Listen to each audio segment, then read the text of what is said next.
Budget options. A key word for many of us photographers. Photography, and maybe just cameras in general, can be quite an expensive hobby.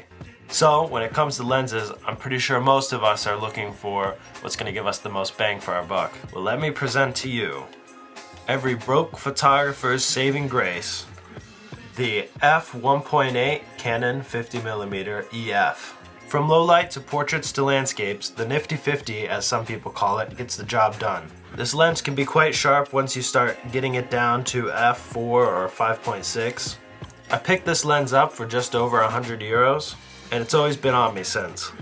With it being so fast and so small, it's a no-brainer why I always keep it in my bag. If you're still using your kit lens, I'd definitely recommend this as your first upgrade, because it's going to be a lot more sharper and perform a lot better in the low light than something like the 18 to 55mm. And also, with an f-stop this low, it allows you to get some really wonderful blurry backgrounds. So I decided for a couple days I would only shoot with the 50mm and show you guys the results.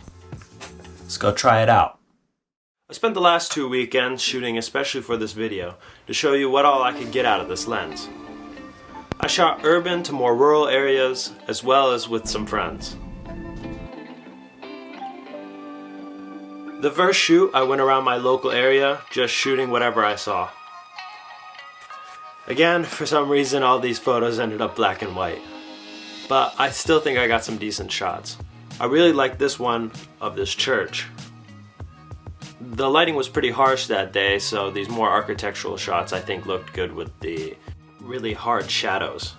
And you might have noticed that this lens seems pretty zoomed in, and that's because I shoot on an APS-C sensor, giving this a 1.6 times crop. So this essentially makes this lens an 80mm, which starts to kind of put this in the telephoto range. But in my opinion, I think it makes it really great for street photography.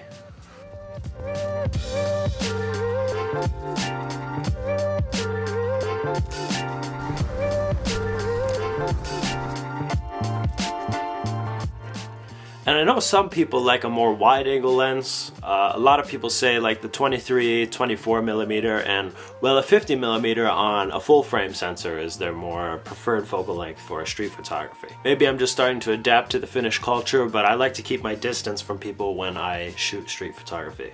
And probably my favorite place so far to shoot this lens has been Helsinki, which is really the only larger urban center near me. And I find that I can get some really good, candid street photography style shots there. Also on my trip to Helsinki, I took some photos of my friend that was with me, showing that this lens can also get some pretty good portrait shots. And finally, but not least, I took this lens out to the frozen shores of Finland to demonstrate more of the capabilities of landscape photography and, well, you'll see.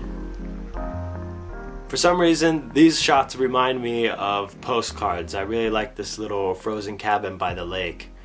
And then this shot of this boat was probably my favorite that I've took with this lens so far. So, who is this lens for? I think the 50mm can be used for just quite about anybody. Like I said, on an APS-C sensor, I've found this use a lot. I've found a use for this a lot. And with it being so cheap, it's kind of hard not to recommend to anybody. It can be a little soft when it's fully open, but honestly, for the price, you cannot beat the quality of this lens. So that is why I call this the broke photographer's saving grace. Thank you guys for watching another video. I'm really starting to enjoy to make these. Hopefully the quality on this was a little better. But yeah, remember to like, comment, subscribe, whatever you want to do. And feedback is always great. I'm always looking for new video ideas. So thanks for tuning in, and I'll see you next time.